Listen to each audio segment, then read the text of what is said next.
quelques mots sur le travail sur soi. Oh, quelle galerie, mais quelle galerie. En plus, j'y ai passé des années, moi, donc je sais ce que c'est. Mais travailler sur soi, en fait, c'est un concept... on pourrait appeler ça un concept temporaire. Ça, c'est marrant comme expression. Parce qu'en fait... enfin, ça dépend pour qui. Mais l'idée, en fait, c'est quoi? C'est que... alors, il y a tout un continuum. Hein. Il y a ceux qui peut-être vont jamais travailler sur eux de leur vie, et puis ceux qui vont justement peut-être faire plein de thérapies, et puis plein de techniques, et puis plein de recherches et plein de machins. Et puis ça va durer des lustres. Et puis il y a peut-être d'autres comme moi, et puis enfin il y a plein d'autres degrés hein, évidemment, qui vont réaliser à un moment donné que faut que ça s'arrête quoi. mais c'est le travail sur soi en fait, c'est un non-sens en tant que long terme.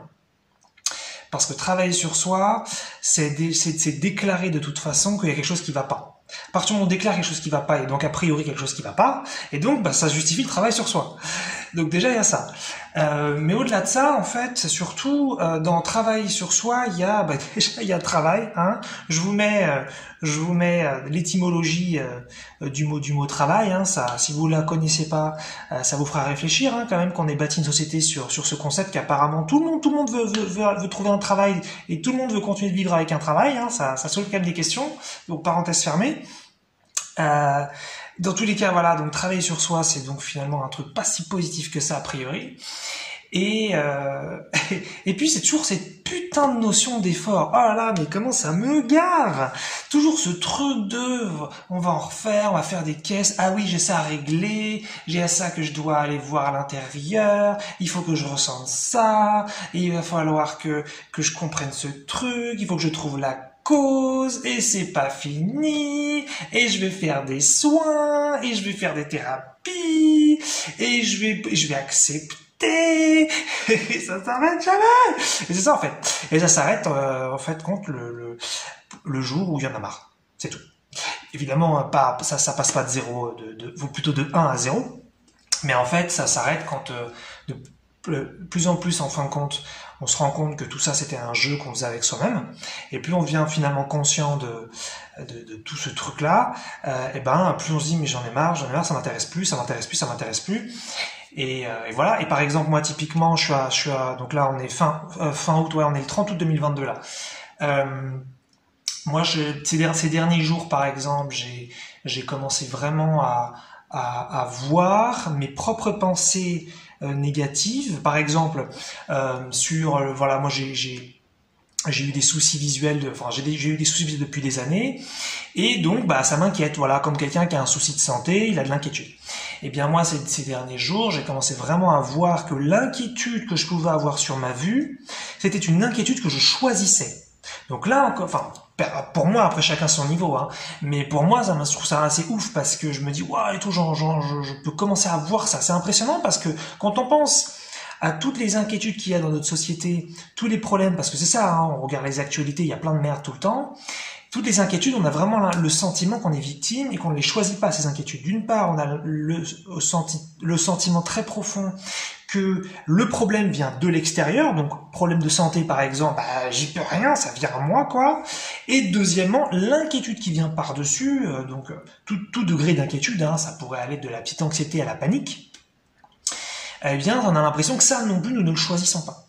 Et donc moi, j'en suis pas à ce stade où j'ai vérifié que j'ai créé précisément et avec une responsabilité de 100% ma vue. Je le soupçonne depuis très longtemps, mais je suis pas arrivé à un stade où je peux vraiment le mesurer, vraiment le vérifier. Donc c'est toujours important de rester, en tout cas selon moi, sur un niveau de vérification. Mais en revanche, là, je commence vraiment à vérifier que les pensées d'inquiétude, je les choisis. Et c'est fou parce que j'ai même vu que, en fait, je faisais ça pour m'occuper. Alors j'en ai parlé un petit peu dans la vidéo d'avant sur le mental et la télévision interne, mais là je suis allé un peu plus loin encore. J'ai vu que cette pensée, elle venait donc dans mon esprit ou plutôt dans mon corps énergétique ou peu importe où, et je voyais que je voulais seulement la garder pour m'occuper. Alors heureusement, ça m'apportait pas une grande souffrance, ça m'apportait une petite anxiété, mais je voyais bien que finalement, ça pouvait vraiment ne pas être là, que limite ça m'intéressait finalement pas du tout, mais j'avais même peur de m'ennuyer sans ça. Et là, ça me fait vraiment penser aux gens qui regardent les actualités négatives juste pour ensuite s'occuper négativement. Bien sûr, ils n'en sont pas conscients. Bref, pourquoi je dis tout ça? Parce que, justement, le travail sur soi, à ce moment-là, c'est une putain d'illusion, parce que je vais en fin de compte me faire croire, donc si je suis moins conscient, je vais me faire croire que je suis réellement inquiet de quelque chose, et qu'il va falloir donc travailler, chercher déjà une solution à ce problème qui semble être réel puisqu'il m'inquiète. Et d'autre part, si je pense que l'inquiétude, j'en suis victime, je vais me dire qu'il faut que je travaille sur cette inquiétude. Mais quand je commence à voir qu'en fait je choisis finalement l'inquiétude et que je commence à choisir tout ce qui m'arrive, et c'est ça un petit peu le processus pour moi de mise en conscience, c'est que petit à petit, on va se rendre compte qu'on choisit tout. Moi donc j'ai pas vérifié que je choisissais mes problèmes de santé, je le soupçonne mais je ne l'ai pas vérifié, mais je commence vraiment déjà à voir que je vérifie, enfin, je commence à voir que je choisis les émotions associées. Donc ça c'est quand même fou quand on a passé des années à se faire chier, putain, à s'inquiéter, à se torturer, étymologie, à se torturer sur des sujets de santé, de sujets d'argent, de sujets de relations, et qu'on commence vraiment à voir dans son esprit qu'on choisit ces moments, et qu'on pourrait vraiment choisir autre chose. J'en suis pas à ce stade. En fait, et même là, ce que j'ai vu, c'est que quand je me voyais en train de choisir ces pensées d'inquiétude, j'avais pas envie d'en choisir d'autres. C'est pas genre je le vois et maintenant je choisis autre chose. Non, non. Justement, je laisse faire. Je me dis, mais en fait, ça me va assez. Voilà, quoi. Donc finalement, le travail sur soi, c'est ce truc qui dit quelque chose qui va pas.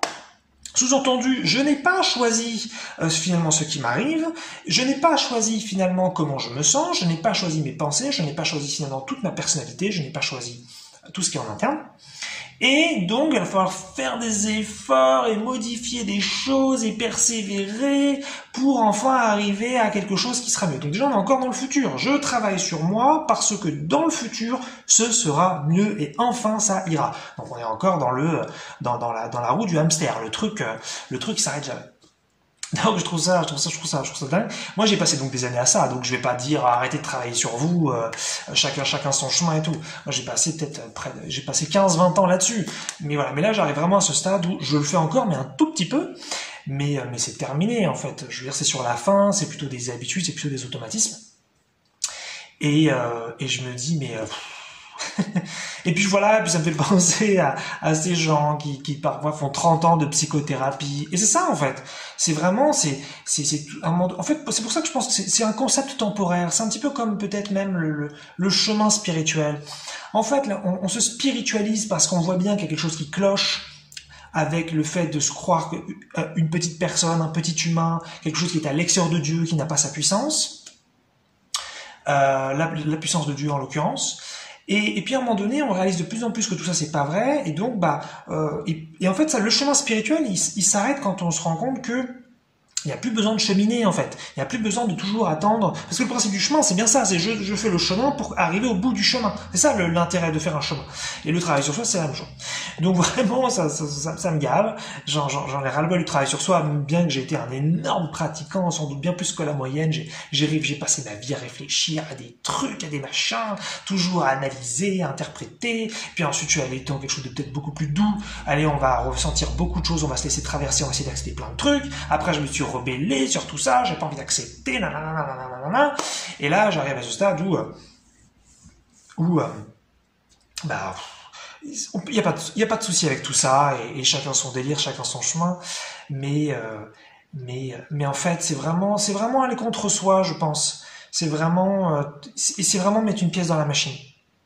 Et après, si on kiffe travailler sur soi, ça peut être autre chose, hein. On peut aimer peut-être aller chercher des trucs, aller comprendre des choses, mais travailler sur soi, parce qu'il faut travailler sur soi. Et c'est ça, en fait, souvent que j'entends. Les gens qui disent, ah ouais, je travaille beaucoup sur moi, ça fait longtemps que je travaille sur moi, ah ouais, je travaille sur ça depuis longtemps. Il y a toujours ce conflit interne, quoi. Et puis, je vais terminer sur le concept un petit peu de persévérance, qui me fait toujours trop marrer. Alors, je fais un parallèle avec d'ailleurs, pas forcément le travail sur soi, mais c'est la même chose, hein. Pour je travaille sur moi, je sais pas, j'ai des problèmes de confiance en moi, j'ai des problèmes de couple, j'ai des problèmes, j'ai souvent peur dans telle ou telle situation. Ah ouais, ça fait longtemps que je travaille dessus. Il y a encore ce rapport avec moi et ce truc qui est là-bas, qui est à l'extérieur. Il faut que je travaille un petit peu sur cette chose, alors que tout ça, c'est à l'intérieur. Donc, il y a pas de travail sur soi, en fait, c'est du délire. Mais bon, c'est encore un jeu qu'on se fait à soi-même, on continue de se prendre ici pour une petite chose, et on a besoin d'aller travailler sur un truc là-bas. Mais sinon, sur le concept de persévérance, ce qui me fait rigoler, c'est les gens, par exemple, qui vont dire donc pour devenir libre financièrement, ou pour développer une compétence, ou pour obtenir peut-être un diplôme, je ne sais pas, voilà, ou pour faire un accomplissement quelconque, il va falloir persévérer.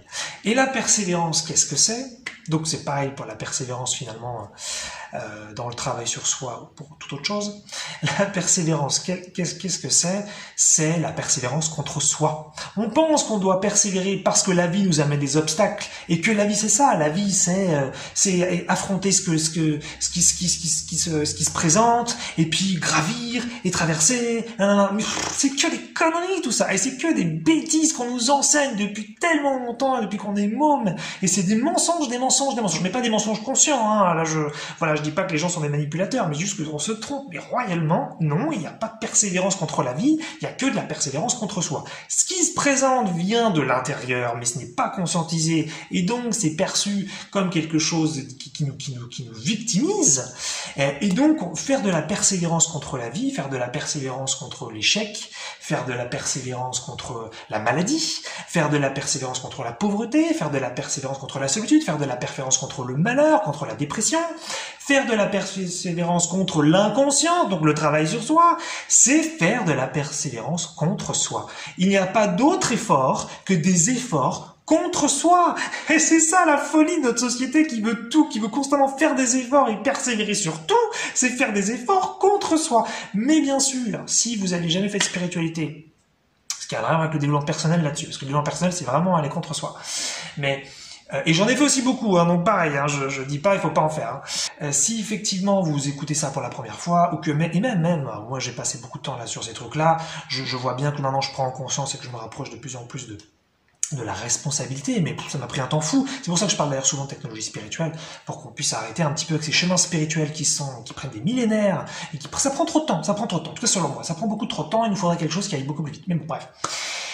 C'est qu'effectivement, si je vous dis là comme ça, la persévérance, ça vient c'est seulement contre vous, donc c'est un délire. Ok, mais ça c'est un concept, c'est une idée. Ensuite, dans votre quotidien, si vous avez des émotions qui arrivent à vous, vous avez l'impression que ça vient de l'extérieur, qu'il vous arrive des maladies, qu'il vous arrive des problèmes quelconques, que vous avez vraiment l'impression que ça vient de l'extérieur, c'est votre expérience. Et de dire cette phrase-là, c'est de la suggestion, c'est ridicule. Donc c'est toujours pareil. Moi, je dis, l'idée c'est de s'ouvrir à ça. Et le moment venu, si ça vous intéresse, parce que ça vient toujours de votre désir profond, qui peut-être est inconscient aujourd'hui, mais deviendra conscient au moment venu, eh bien vous pourrez voir qu'effectivement c'est vous qui créez ce qui vous arrive. Et ça vient petit à petit. Mais juste gardez peut-être à l'idée que le travail sur soi, il n'y en a pas besoin, parce qu'en fait vous êtes très très bien tel que vous êtes, et que toutes les choses de toute façon que vous n'aimez pas, et que vous pensez que vous en êtes victime aujourd'hui, qui sont à l'intérieur de vous, c'est pas vrai, c'est vous qui les choisissez, mais vous n'en avez pas encore conscientisé. Et la persévérance, ça n'a aucun sens. Ça n'a aucun sens. La persévérance, c'est dire, je garde à l'intérieur mes choix de blocage et je continue contre. Exemple, par exemple, je pense que je suis illégitime d'un point de vue financier. Je pense que je suis illégitime de la richesse, je pense que je suis illégitime de la liberté. Mais je ne l'ai pas conscientisé. Je décide de monter une entreprise pour me libérer financièrement. Et voilà, je rencontre plein d'obstacles en montant cette entreprise pour, je sais pas, des problèmes de clients, des problèmes administratifs, des problèmes avec l'URSSAF, je ne sais pas. Voilà, et tout le monde me dit autour de moi, ouais, mais tu sais, ça c'est la vie, il va falloir persévérer. Et puis je persévère et je galère pendant des années pour enfin réussir dans mon entreprise potentiellement et devenir enfin potentiellement libre financièrement. Et je conclus effectivement, dans la vie, il faut persévérer. Pas du tout, c'est simplement que vous n'avez pas conscientisé les blocages que vous aviez en interne, qui vous disaient que vous n'étiez pas légitime, que la vie, il faut la mériter, que vous n'avez pas le droit à l'abondance sans effort, que vous n'avez pas le droit à la vie sans effort, et que vous devez donc constamment mériter votre dignité, que la dignité n'est pas à la naissance, et donc ça, c'est pas conscientisé, donc vous allez avoir des efforts, et puis ensuite vous avez plein de croyances, on vous dit, la vie c'est quand même plus sympa, on a plus de plaisir quand on fait des efforts, et donc il y a tous ces trucs-là qui sont là, qui sont en sous-jacence, qui montent en surface mais vous vous rendez pas compte, et vous êtes convaincu que dans la vie, il faut persévérer, et vous êtes peut-être même fier de ça, de dire j'ai réussi en persévérant, et là la boucle est bouclée, c'est que vous êtes content d'avoir réussi en persévérant, donc ça vous a bien plu finalement de persévérer. C'est juste que c'est très différent de dire dans la vie il faut persévérer, non, dans la vie vous souhaitez persévérer, c'est différent. Mais bon, prenons le temps de conscientiser tout ça. Moi je commence vraiment à voir tout ça, donc ça me rend ouf quoi, c'est marrant quoi. Bon bref. Travaillez sur soi jusqu'à ce que vous en ayez marre et persévérez jusqu'à ce que vous en ayez marre.